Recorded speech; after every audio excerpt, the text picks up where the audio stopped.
Family. Today is Friday, April 24th, 2020. The weather today will be cloudy and warm. Now to Mrs. Koken with more news. Good morning, heroes, and happy Friday. Today's live special area class is art, so be sure to check into your Art Google Classroom and join Miss Jones for a live art lesson. And now to Miss Bean for our One School, One Book update. Hi guys, this is Mrs. Bean, and I'm here to give you this week's update of our wonderful One School, One Book, The Boy Who Harnessed the Wind.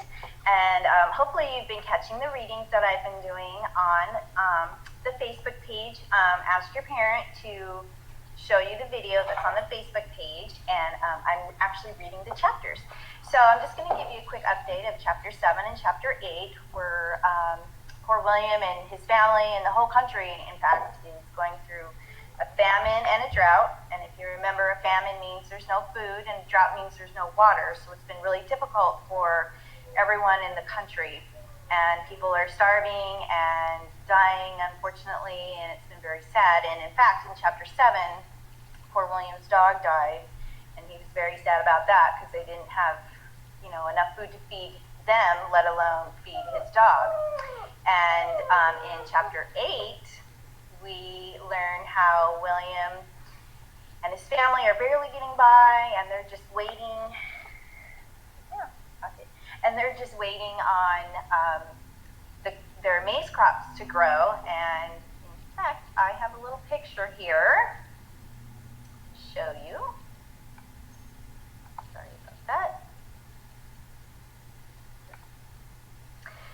So if you see here, this is a stock photo of a Malawian maize crop, and this is where it's actually looking really good.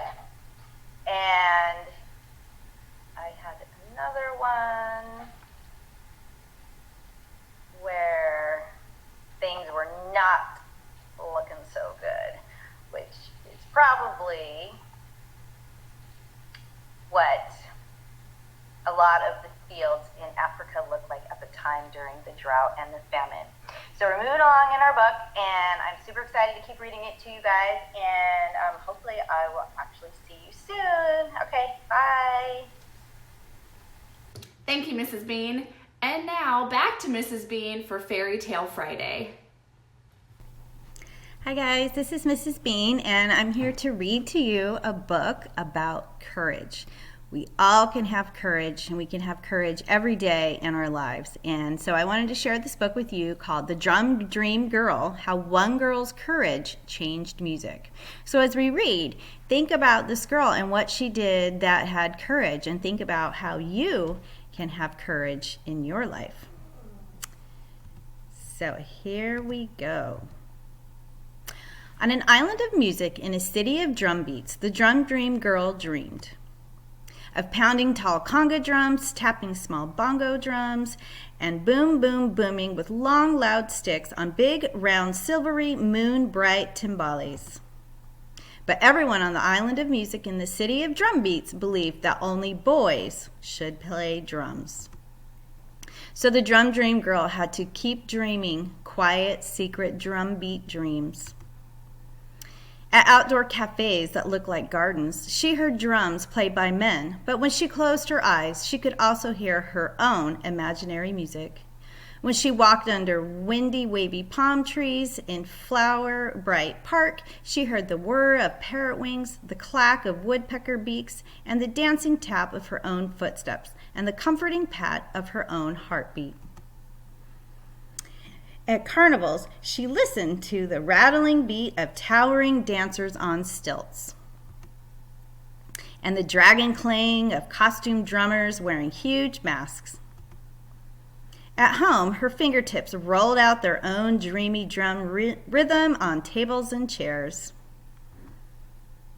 And even though everyone kept reminding her that girls on the island of music had never played drums, the brave drum dream girl dared to play tall conga drums, small bongo drums, and big round silvery bright moon bright timbales. Her hands seemed to fly as they rippled, rapped, and pounded all the rhythms of her drum dreams. Her big sisters were so excited that they invited her to join their new all-girl dance band. But their father said only boys should play drums. So the drum dream girl had to keep dreaming and drumming alone. Until finally, her father offered to find her a music teacher who could decide if her drums deserved to be heard. The drum dream girl's teacher was amazed. The girl knew so much, but he taught her more and more and more, and she practiced and practiced and practiced, until the teacher agreed that she was ready to play her small bongo drums outdoors at a starlit cafe that looked like a garden. When everyone who heard her dream bright music sang and danced and decided that girls should always be allowed to play drums, and both girls and boys should feel free to dream. Yeah, and this book, The Drum Dream Girl, has a little historical note here. It says this poem was inspired by the childhood of a Chinese African Cuban girl who broke Cuba's traditional taboo against female drummers. In 1932, at the age of 10, Milo Castro Zaldariega performed with her older sisters as Anacoana, Cuba's first all-girl dance band. Milo became a world-famous musician, playing alongside all the American jazz greats of the era. At age 15, she played her bongo drums at a New York birthday celebration for the United States President Franklin Delano Roosevelt, where she was enthusiastically cheered by the First Lady, Eleanor Roosevelt. There are now many female drummers in Cuba, and thanks to Milo's courage, becoming a drummer is no longer an unattainable dream for girls on the island. So that's a great story, and I love that this girl had such courage to keep doing what she loves and what she dreamed about and didn't let anyone dissuade her. She kept going.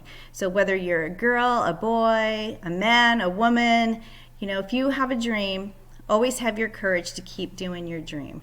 Okay, thanks you guys. Bye.